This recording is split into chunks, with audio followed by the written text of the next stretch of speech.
Thanks for tuning in to the Mission Matters podcast, where we feature successful, mission-driven leaders committed to creating a positive change in the world. Our mission with this channel is to inspire other leaders by providing industry insights, new ideas, and inspiring stories from the pros. All right, hello. Once again, Paul Feith, host of this show where what do I do? I talk with leaders leading mission-driven, mission-focused organizations, always leading from the heart, inspiring others, including yours truly, and making a difference in our communities, most importantly. And I have with us today Kandice Henning of the Alive Center. Welcome, Kandice. Thank you for joining us. Thank you for having me. Yeah, so I'm interested in just diving into, because Alive Center has been around for a while, but I just found out before we started recording that you were with, it used to be called Anderson Consulting, and before that, Arthur Anderson, but Accenture for 20 some odd years. Yes, so that has had to play a role. I'd love to hear about your journey leading up to the Alive Center. Tell us about that little stint you did there. So we'll start with the fact that the Alive Center was a calling for me. And I've only had one person over the years ask me who called me. So most people know what I mean when I say that. So it was a very strong calling for me while I was at Accenture. So I had been there, 22 years, loved working there, very entrepreneurial place, taught me to do something and ask for forgiveness later. So it's very much my mentality. And they threw me in constantly, just learn how to swim, Kandice. I became a manager, like a team leader in my mind, way before I was ready. So I was constantly put in these environments where I was stretched, where I was forced to learn, forced to grow. So I'm very comfortable with that environment. And I learned all kinds of things from budgeting to sales to relationships to IT work, right? That was actually my first thing I did was more IT work. So it really did give me the skills to start the Alive Center and to continue to run it. But no, a very strong calling came. I'll skip the long story that involves a Guatemalan shaman when I was on a yoga retreat. But it just kept coming, this idea to start a teen center. And I thought it was crazy. I'd never, people just assume this is something I always wanted to do. But no, I thought the idea was nuts. I was like, me? Are we sure we got the right person? Wow. But ultimately I said yes. And here we are. And I often think about why me. And I think a lot of it's because I did say yes. Because I'm very determined and I do have a huge heart. I'm a certified yoga teacher in my personal life. So here we are. Mind, body, spirit. So, teens. I have to delve into it a little bit. Just about teens. Did you have teens of your own at the time, or have you had an experience with teenagers, or was this something that maybe you reflected on your own teen years? I had two teens on my own, but I really don't think that was the impetus for it. Had to play. Okay. I mean, if so, it was small. So no, it wasn't anything like that. I just feel like the universe was like, you should go do this. I don't know if you remember NaperBridge, but we merged with them. They were a teen center in downtown Naperville from 2012 to 2014, and we merged with them before we opened. But they were struggling financially and just really getting it up off the ground. And as much as their original idea to get kids out from under the bridge that were smoking, right, into a teen center was a great idea, being in downtown Naperville wasn't the greatest idea because the space was small and parking was hard to come by, as you know, and that type of stuff. So our location now behind Naperville North High School is a really good one, and we're close to schools. Okay. I'm a little stumped though, because it came from almost nowhere. It's like no experience, no challenges in your personal life, but you were told by the universe that says you need to do this and create the teen center. I will share with you that the thing that I am most passionate about is helping other people find their passion. So that the name Alive comes from a philosopher named Howard Thurman. And he says, don't ask yourself what the world needs. Ask yourself what makes you come alive, and then go do that. Because what the world needs is people who have come alive. And I'm just such a big believer in this, right? Of not doing a career just because, your parents want you to be a doctor, or you want to be a lawyer because you can make a lot of money. but doing what you truly love, because you really do come alive. And, when you love what you do, you throw yourself into it. So I think that was True. probably part of why me is I just love helping other people with that. And I still to this day get touched when I see someone living their passion, right? And throwing themselves into Yeah. things. So, but it wasn't necessarily, youth focused, but now it is, obviously. Now I'm a huge believer in working with teens. I think our world needs a facelift. We need some changing, and our youth is the solution. I mean, that's where we're going to make the biggest change, is impacting our youth. No truer words, right? And you actually you're selling yourself a little short now, because you actually have two things going for you. One is you love what you do, but you also are good at it. And I mean, I'm reminded by a saying that they would say, don't do what you love because you may not be good at it. Do what you're good at because you'll make money. But to have both is certainly a gift, I would think. I will tell you, though, I didn't know that I was going to be good at working with teens. So that was a bit of a surprise to me. The thing that the teen leads told me later is that I don't treat them like a kid. Mm. And I didn't realize that was a skill that I had, but they love that. They don't want to be treated like kids. I mean, the 12-year-olds are different, but when you're talking about a 14, 15, 16-year-old, Yeah. They love that I didn't treat them like a kid. And that included holding them accountable, right? Like I've had many a conversation of, pulling a boy aside afterwards, hey, FYI, but you gave all your eye contact to the boys in the group and didn't look at any of the girls, so stuff like that, just making them aware of things that they need to know. Yeah, All and so good life apparently they lessons like that too. about me. Well, I think any teen would like being treated as an equal, Yeah. because in their minds they're already fully developed and they're ready to face the world. And you're right, our future is in our youth. I'm going to throw an acronym out there for our audience: TLTD, teen led, teen driven, right? And that's kind of a unique property of, and I don't know if property is the right word, but a unique position for the Alive Center, right? Because you have a lot of these programs led by Right. the teens. Right. So there are other teen centers, not a lot. Our research actually shows Illinois only 1% of Illinois communities have teen centers. So not a lot, but the other ones don't have our teen-led, teen-driven model. So we have at each of our locations a teen advisory board made up of high school kids, and all of those, we meet twice a month for an hour and a half. So it's a serious leadership board. It's not one where you meet every 2 months and you do one project as a group.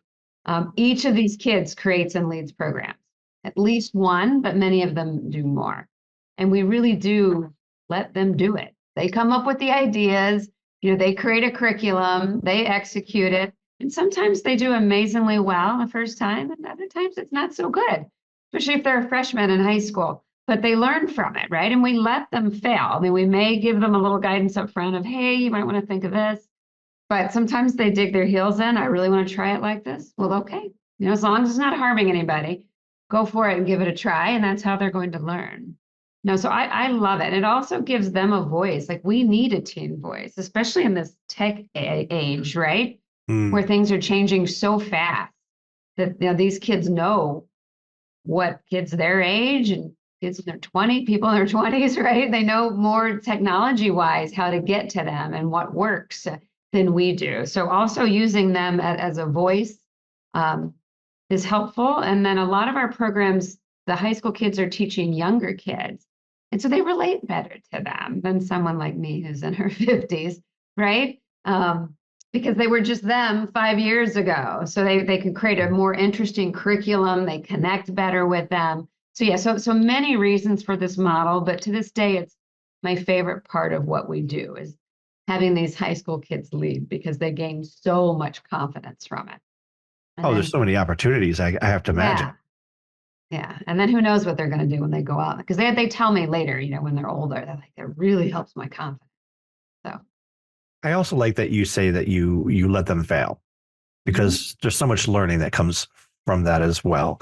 So the programs that you have, I'm just going to list off a couple of them, but teen-led tutoring, mentoring in clubs, life skill classes like robotics and girls who code, Right. Love that. Right. And I know there's a big push for that. Unstructured art and dance, nutrition and healthy cooking, stress management, open music venues, creative writing. And I love this, just plain fun.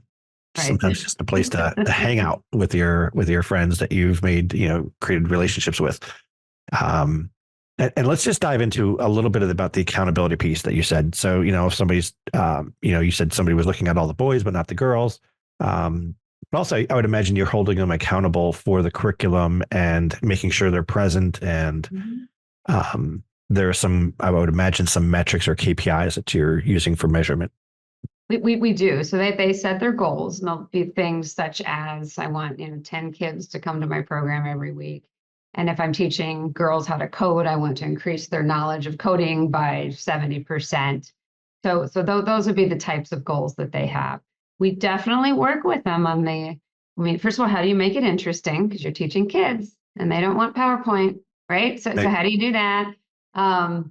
And then making sure they get there on time. I can't tell you how often they come running in 2 minutes after, and the kids are all sitting there, their class waiting for them, right? So coming half an hour ready and getting ready for the first 15 minutes. So then the next 15 minutes, you can greet the kids as they come in, right? You're not busy, still getting ready and appearing unorganized. So we definitely work with them on all that.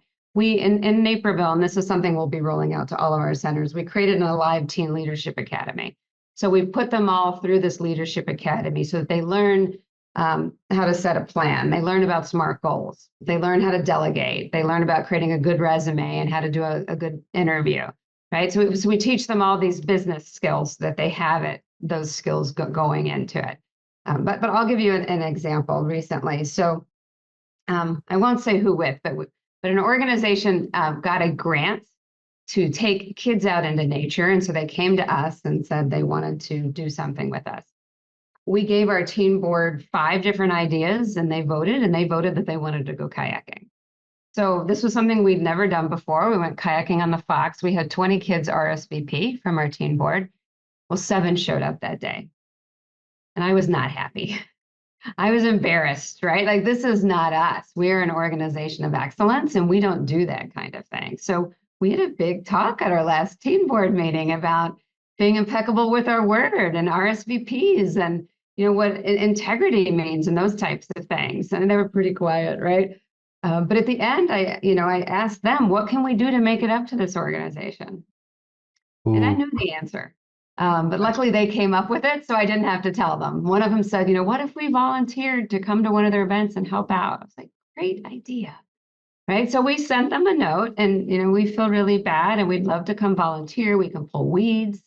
They have a garden, this organization. So, we could do different things because I really wanted them to see. And then I also asked them, question for you guys, should only the kids that RSVP'd and didn't come go do this activity with them, or should it be our entire teen board?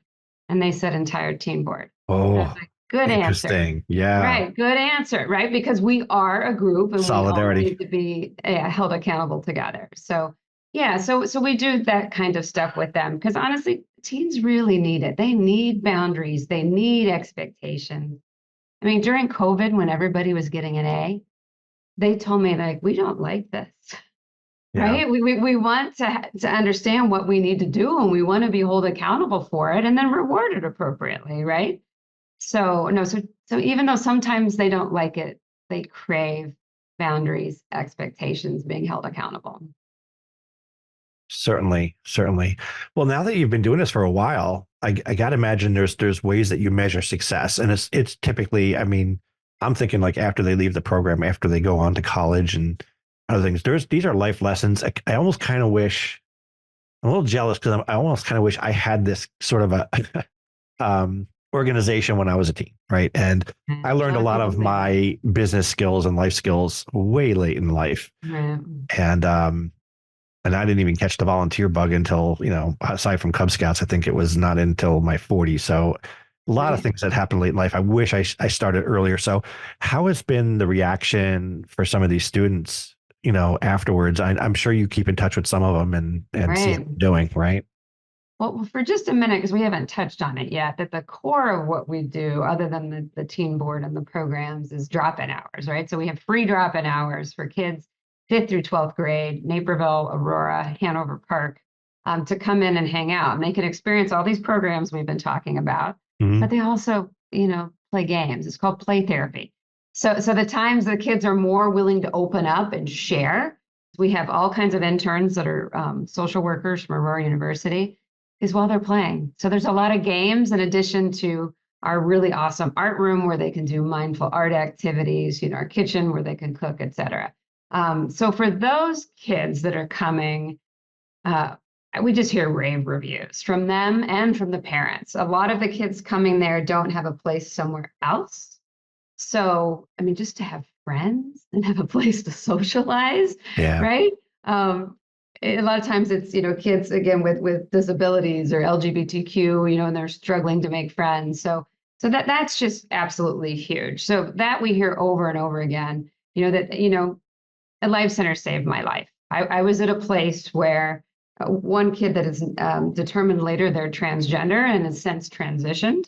This was a long time ago, like 7 years ago, was really, because if you don't know what's going on, you can get that gender dysphoria, you can get really, really confused, right? And this person told us, you helped save my life. They came all the time, right? And had a place where they belonged. So as we hear all kinds of stuff like that, but back to our teen board, the biggest word I hear from our teens that graduate is confidence. That the Alive Center helps with confidence. One of our gals went on to Harvard, and I'm not a big, got to go to big name school person. Ivy League, yeah. I try to encourage them actually to not do that almost, but she went to Harvard and she was a director of, I think it was a homeless shelter there. And she said, Kandice, I never would have thought I had the ability to do this if I hadn't been for leading at the Alive Center. So I hear that message over and over again, that I'm taking on new things, different things that I wouldn't have done if I hadn't spent time leading at Alive. Because by the way, not only do they lead programs, but I'll bring them to a city council meeting or to a donor meeting, or I'll have them give a tour to a prospective donor, right? So we really involve them in as much as we can. Even our mission statement, they created that. Oh, wow. Wow. Yeah. Empowering the future leaders. And how many locations do you have now? Because I know you have more than just Naperville. So Naperville, Aurora, and Hanover Park. And then we are in the process of franchising. We're pretty close to the end of it. And Addison Township is looking to be our 4th location as a franchise. So they would be your first franchisee? Mm-hmm. Oh, wow. Yeah. So you're going with a franchise model. Okay, that's new news. Yes. And kind of exciting. That's a way to branch out to a lot more communities. Will allow us to do it a lot faster. And Right. The satellite model is not an easy one for us, because then we have to go into a new community and do all the fundraising ourselves and build new relationships from the ground up in a brand new community. Whereas if like Addison Township, right, they're pulling us in and they're going to own this. So we don't have to do that part. They'll actually pay us a little. Don't get any ideas that it's a lot. It's not, it's a little. Well, we're still talking about the nonprofit world, right? So. Yeah, exactly. But still, if that's, money coming in that we're not having to raise, which is nice. That's very good. Very nice. Yeah. So 3 locations, a 4th on the way with Addison. That's great. And that'll be your first franchise. And then hopefully that model works out well. You work out some kinks and then continue that model. Right. Yeah. This is without even selling. So in the fall, after I have an executive director hired underneath me here, I will be out selling with my team. Becky Pundy is a part of it. And we will be going to municipalities, park districts, libraries, sharing this model with them. As I mentioned earlier, only 1% of Illinois communities have free centers for teenagers. Such a need. Yeah. Yeah. So if I could for a moment, we have been in a youth mental health crisis. I think we were in one before COVID, but COVID just made it worse. And yeah, I know we need more therapists, and we do, but we have to go upstream, right? And we have to try to fix this problem so we don't need so many therapists. And we are one of the true preventative models, right? Our model, and I always say to people, it's not rocket science. It's also not easy, right? Like running a successful teen center is not a simple thing. But what's simple about it is what helps kids be mentally healthy and stronger and more resilient is being close to at least one adult, healthy recreation, avoiding alcohol and drugs, highly monitored activities after school, right? So these are all protective factors according to the Youth Mental Health First Aid Training. There's 12 of them that we do. And that's what helps kids. So I really do believe we need these everywhere, especially with so many working parents. You know, Yeah. it's the fifth, sixth, seventh graders home alone. I mean, even if they're not getting into trouble, they're on these, and these can be just as scary these days, Mhm. right? So at our center, we do our best to have fun activities so that they're not on their phones. It's not perfect, but we do a pretty good job. Yeah, well, I mean, that's a solid methodology, right? You're talking about those 12 things for preventative destruction or, Yeah. you get into trouble. So that's important to know. Plus, you're giving them leadership skills to give them the confidence to do things that they otherwise probably wouldn't have thought about in the future, when they're off to college and beyond. So that's pretty cool in and of itself. Right. Agreed. Yeah, I love watching it. It's got to be one of your most satisfying success story, like, to see a student who was at the Life Center, like you mentioned, this Harvard person. But even, to your point, like maybe you don't recommend an Ivy League school. There's something to be said about trade schools too, right? Right. Getting into I'm welding always or, suggesting all kinds of things. So, you and don't need a I degree talk to do about Steve marketing. Jobs and how he didn't go to college, right? Yeah. But this is an Bill Gates, who issue dropped we are out. still struggling with in communities in Naperville and communities like Naperville.